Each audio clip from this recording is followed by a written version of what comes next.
welcome back to another episode of the Force Lake Morning Show. My name is Tyler. I'm Brendan. And we got a good one today. Excited.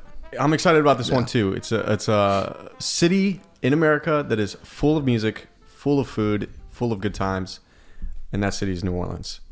A city that we've both been to a number of times, and obviously certainly relates to this episode just because it's Music City. Before we start, I got this little thing to kind of kick it off because it is known as, or often referred to as, the birthplace of jazz. Yep.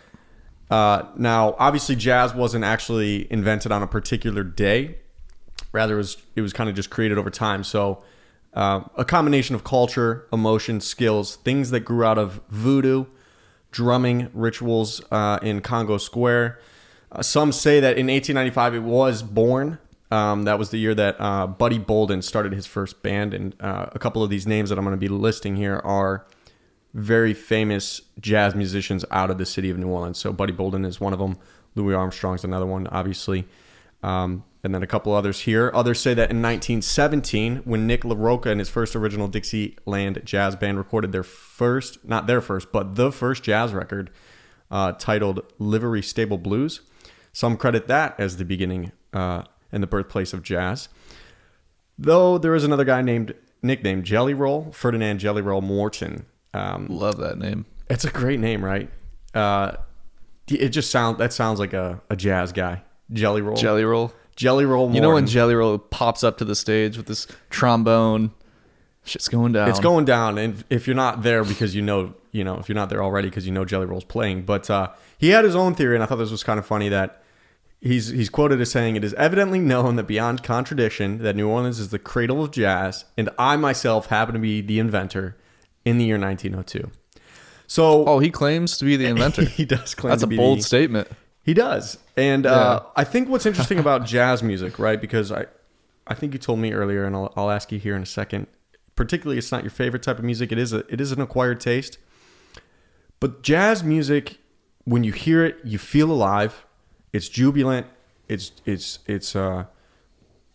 powerful, and it makes you want to dance. And I think that's what's so powerful about it, especially with the history of New Orleans and how it all came together with slavery and the overall history.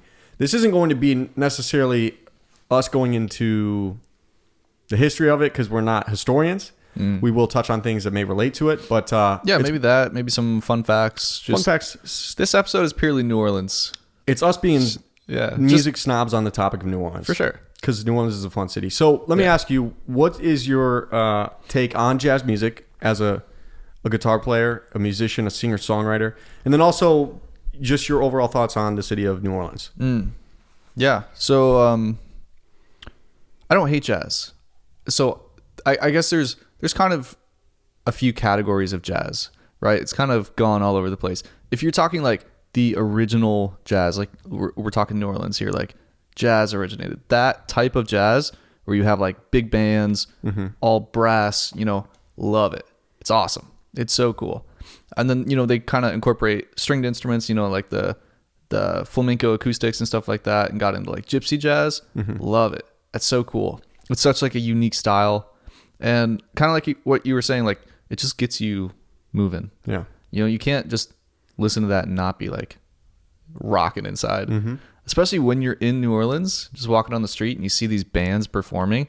Even just one guy by himself, like I think we talked about this in a prior episode, but like it's awesome. Yeah. It's such a cool, like unique atmosphere to be in. So absolutely love it. The kind of jazz that I don't like, I think, is like modern smooth jazz. The elevator, like you walk into a hotel lobby and it's playing like, it's not ideal. It's just the elevator jazz or the dentist office jazz. The dentist jazz, yeah. It's not the same as New Orleans jazz. It's not, no. How you've been to New Orleans a couple of times? Like four times maybe, something like that. So the city, there's something there that brings you back. Like it is a great city. It's kind of hard to explain. It's uniquely New Orleans, and unless you've been there, it's just another city. Like you have to go, you have to experience New Orleans, just get into everything you can there, like immerse yourself, and then just go home and shower because it is kind of dirty. Like you go, it's like a dirty swamp. You know, it's exactly what it feels like, but it feels like a different world. Yeah. Down there. Certainly so, depending on certain streets are dirtier than others, but also during the time of year that you go, like if you go in the middle of the summer, you're going to be sweating heavily because of the humidity. Yeah. So you're probably going to shower more than once a day. And this isn't a paid for. We're not sponsored, but we're Sponsored by who? New Orleans. Yeah, I was gonna say we're about to talk this city up so much. Yeah. I mean, I cannot express to you enough how much you need to go to New Orleans if you have not been yet. Yeah. And I say that also saying you do not need an itinerary. Even if you're a person who likes to plan things, this is a city where you can literally, especially if you're in the French Quarter area primarily, you don't need, for however long you may be there, to have a single plan for what you're going to do that day. Yeah. As long as you're willing to walk and just explore and try new things, like walking into new places, You're gonna have a great time. it's going to be a great time. You're going to Yeah. meet incredibly nice people, You're gonna have probably some of the best food you've ever had. incredible food. Anywhere you go, like any hole in the wall restaurant. Yep. There's not a bad restaurant in New Orleans. Not I don't think one. there's a bad one at all. Right. Yeah. It's crazy. And you're gonna see some incredible music from talented musicians. I think that episode you referenced, we talked about it as what was the context? We were talking about it as a great music city for musicians. Yeah, we kind of just listed off like the different cities and like their music scenes. Yeah, music scene in New Orleans. I'll put it before anything else. I think I saw something. It is the internet, but it was the top. It was the number 5th best city for music, after Austin, after Nashville, after Vienna, after London. I completely disagree. That's nonsense. It is the number 1 city for music. I will say, like, you're not going to go there and like catch a pop band playing on the street or something. Or Fair. I'll give you like, that. Yeah. It's uniquely jazz, and everyone's rendition of what they interpret as jazz. Like, yeah, you're not going to go there and find T Swift performing in a bar. Country, yeah. Or country. What? So if you could rank New Orleans against the city of Nashville, because we have talked about your experience there and you living there, are you just going to say they're not comparable, or would you say if you go honestly, to one's better than the other? Yeah, I don't think you can rank New Orleans in like that category. So you're saying it's its the best. It's its own world. Like, yeah, case closed. It's its own world. Like you talk of like a music city and you think like, oh, you know, it's booming. You know, everyone's there. You get all type of genres. Yeah. But like, and you probably get that in like New York, LA. You know, possibly Nashville. Nashville's more country, but you still get a lot of pop and, you know, singer songwriters and all that good stuff, blues even. But New Orleans is just, I don't know how to explain it. Like, it's just awesome jazz. It's awesome jazz, really and cool environment too. Right, and I think most of it does go to the history that has existed on in that city, which makes it such powerful music and such a powerful environment to be in. There's been a lot of artists that have come out of New Orleans too. You have like surprising artists too, like, because we're saying this is strictly like jazz, but you have like Lil Wayne, DJ Khaled, Fats Domino. I mean, you mentioned Louis Armstrong, obviously, Gnarls Barkley, G-Eazy. I don't think he was born there, but he went there for like music school and kind of like became him there. I didn't know that. The only thing I know is I listen to this band called Mute Math, and they're from there. They are from there. They represent out of there. They've done some work with 21 Pilots. You may have, if you're a 21 Pilots fan, you may have heard of the band Mute Math. But I didn't know that. DJ Khaled, really? DJ Khaled. Wow. Yep. It's an awesome city. I wish I could say I was from New Orleans. I would live in New Orleans if it was warmer year round, but you not think you could too live there? Sweaty. So you know what's funny? I was okay. Let me tell you a quick story. I was in New Orleans this past weekend, so it's kind of what prompted us to talk about this, right? Because we have history there and of visiting there as tourists and whatnot. I stumbled upon this place called St. Pat's Irish Coffee House. This is 7:30 at night. The place closed at 8. But as I was walking down this street, Conti Street, I look to my left and I see this beautiful courtyard that you walk down, and there's a handful of people with like violin a guitar. Actually, it was 3 people with 3 violins and a dude with a guitar, and they're just lounging. And it said coffee house, so I'm like, I could use some coffee. Why not? They were in the coffee house. Well, they were in the courtyard right outside the coffee house, but it was just, if you've been to New Orleans or if you haven't yet, like you'll often see in the most random places these like beautiful courtyards just tucked in these little alleys. Yeah, that is kind of like unique about New Orleans. Like you walk down and you look down any alley and like it's like fenced off most of the time. Most of the But then time. in the back you'll see like this awesome like fountain and little courtyard. greenery, like Yeah. it's the architecture of the city itself too that is beautiful. But so I go there because I'm like, all right, I'll get some coffee. Turns out there's an Irish music scene there, and this is like the back section of the French Quarter, and They were playing Irish music. Yeah, it wasn't originals. They were like famous Irish tunes. That's cool. And it just was so cool that like it was on Sunday, so every Sunday these people come to this coffee house and they just play and they have fun. They're not in a band. They just are good, skilled musicians on the violin and the guitar, and the one dude sings. And this one girl busted out a accordion. I mean, and I'm just sitting in this coffee house and just immersed into this city that is known for jazz, but here I am just rocking out to these locals playing Irish music. Like that's typically how a day goes. I feel like in New Orleans, it is. You stumble on stuff. something new, and you're like, "Oh, this is cool." You This is real take cool. a trip down Frenchman Street. You can go into any bar and see a talented pianist or an awesome band with a double bass, and just like you don't see this stuff in any other city. You don't see it in Cleveland. You don't see it in Tampa. I don't think you see it in LA or New York. I honestly don't think you see it the way that you see it in New Orleans. Yep. And it's just that's what's so beautiful about it. I love it. The city is amazing. The people are nice. The food's great. New Orleans is also the city of many firsts.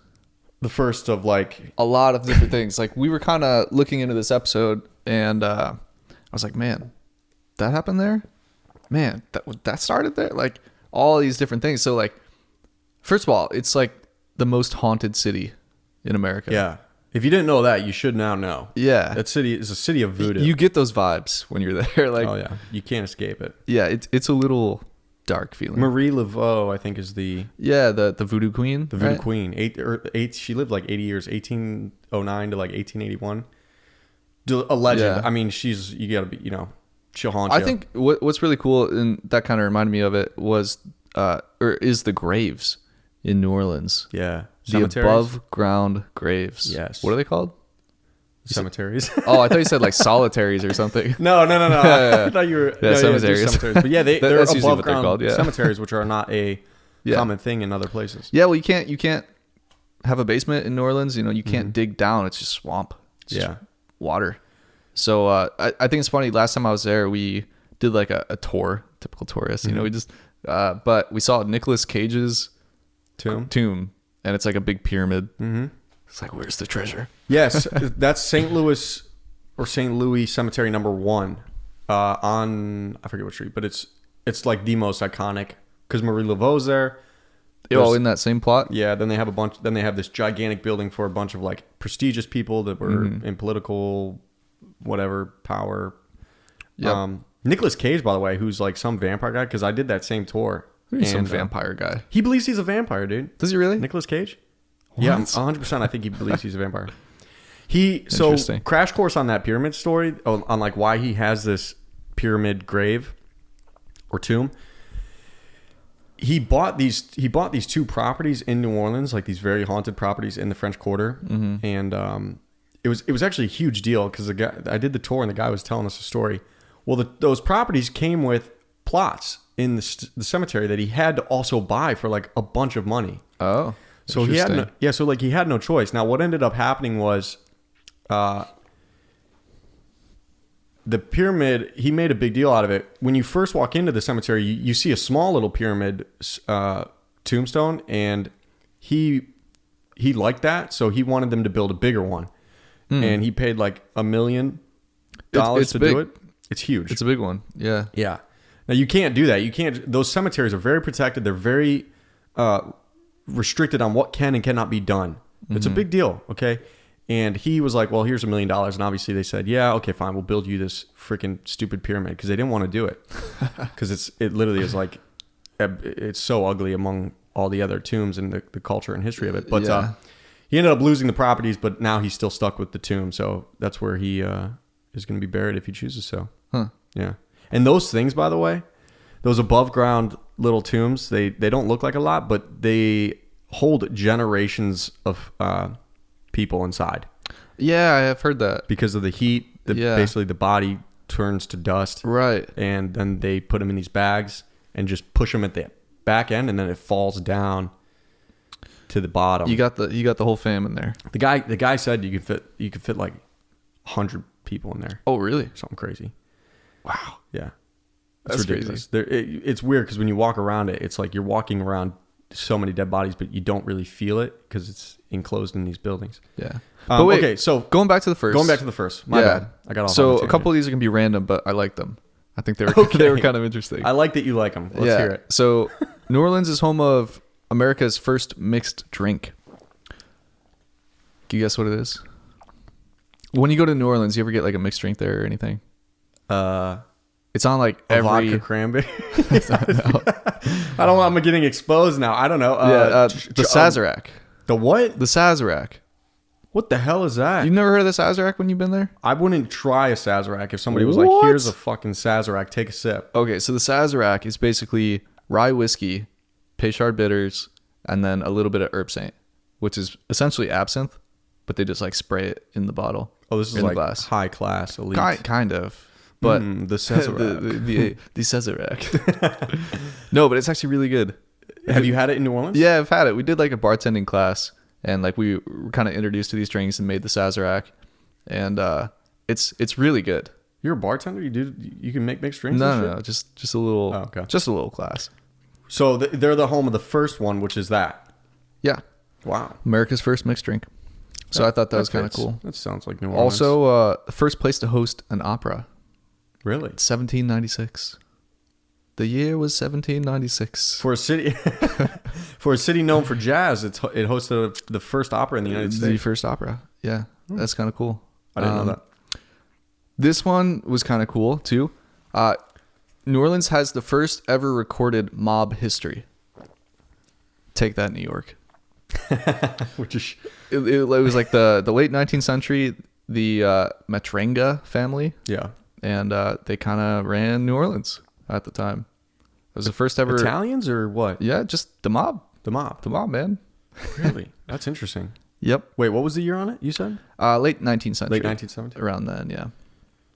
But yeah, 19th century, yeah, 1800, late 1800s. Yeah. Okay.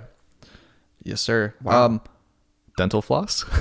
Oh my god, dental floss. 1819. This is a music podcast, and now we got people. We're getting it. I thought that was cool. I was like, you know what, dental floss. I mean, if you're not flossing, start flossing. yeah, This is not a paid advertisement, but floss. yeah, That is interesting. yeah. That's all I got though. I thought that was kind of cool. What the hell is New Orleans on a path to create dental floss Yeah, for? New Orleans was also the capital of Louisiana twice before Baton Rouge. Baton Rouge is the capital? Baton Rouge is the capital of Louisiana, but New Orleans used to be the capital. I didn't know that. Yeah, I feel like I would have assumed New Orleans was the capital. I think everyone kind of assumes that. Yeah, it's like any state. Everyone assumes like the biggest city is the capital. Is New York City the capital of New York? Or would that be? Do we know? New York. I believe so. New York. What about California? Is it? It's not LA, is it? Oh man, I used to know all of these. Really? Like I used to have to do like a state. Like you'd have the states And- like a map, an empty map, and you have Right, to write the, out all the states and then all the capitals. Sacramento for California. Really? Yeah, I believe it's Sacramento. It's always interesting when you hear about that. Yeah. Like, oh, what is? I guess it makes sense. Like Cleveland or Cincinnati is not the capital of Ohio. Right, So. right. But damn, it would be sweet if it was a capital. For whatever reason. Regardless, it's so infectious to go to the city of New Orleans, and I want to tell you about this area called Congo Square It's in the south corner of Armstrong Park. Now, on one of the days we were there this past weekend, we went to Armstrong Park, and without even really knowing, I had no plans. Just walking around is what we did. Mm-hmm. But it is over by St. Louis Cemetery #1, so that's why we were back in that area, because the park's literally right by it. Yeah.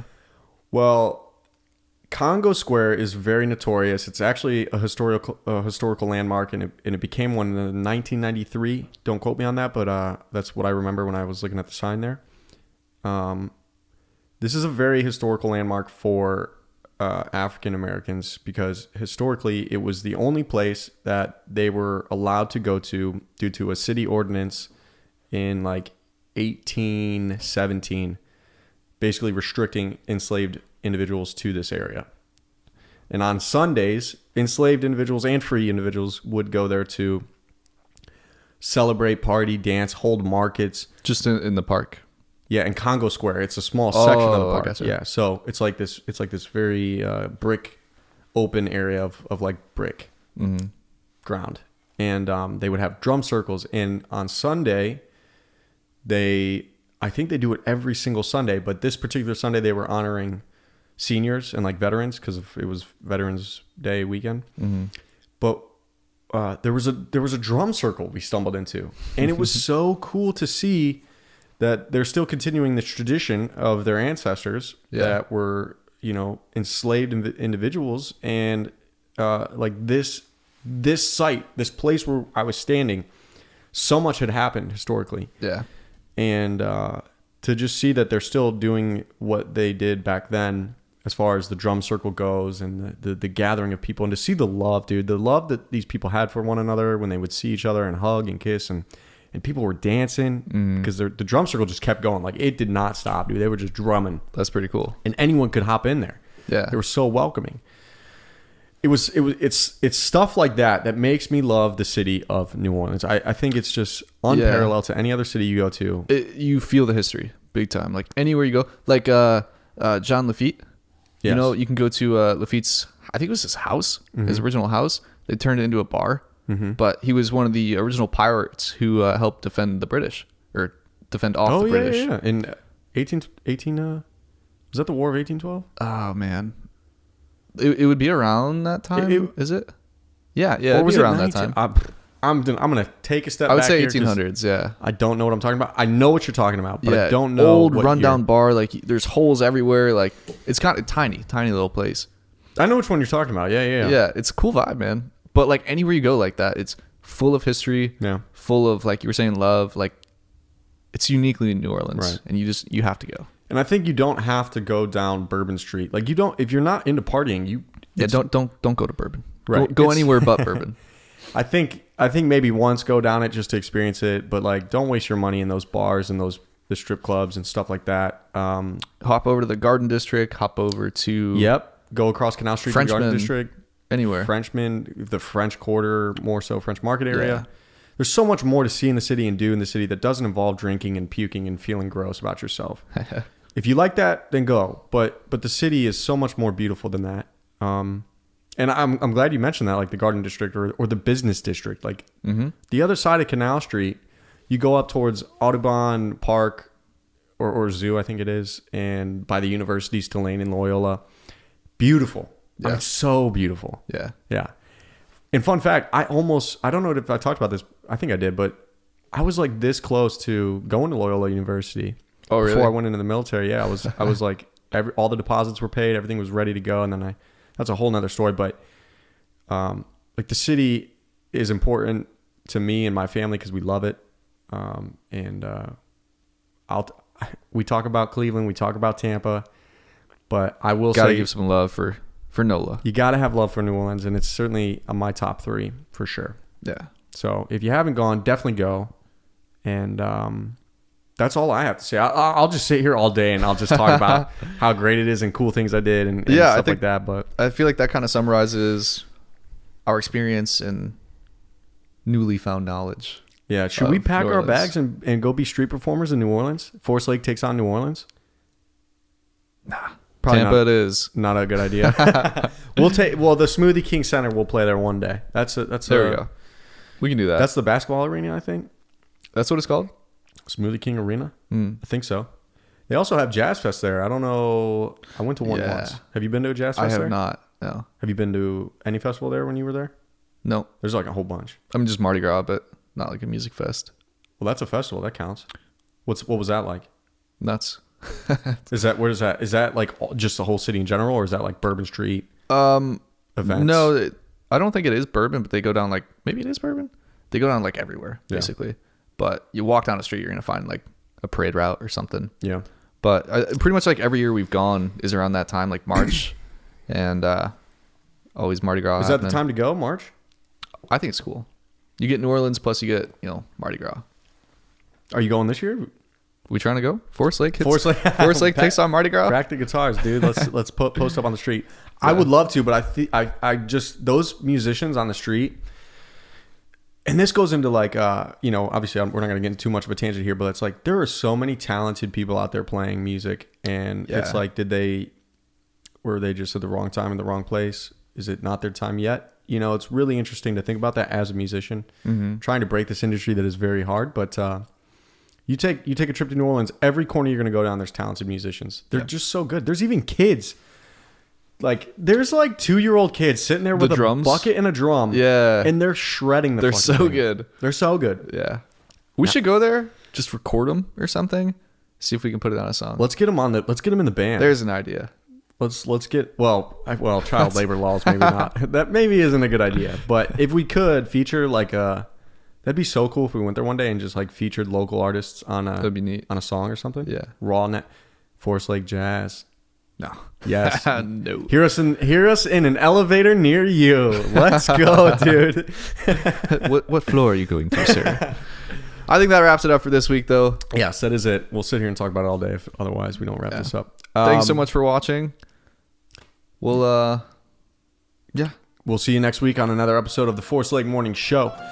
And my name's Tyler. Brendan. Peace out, See you. everyone.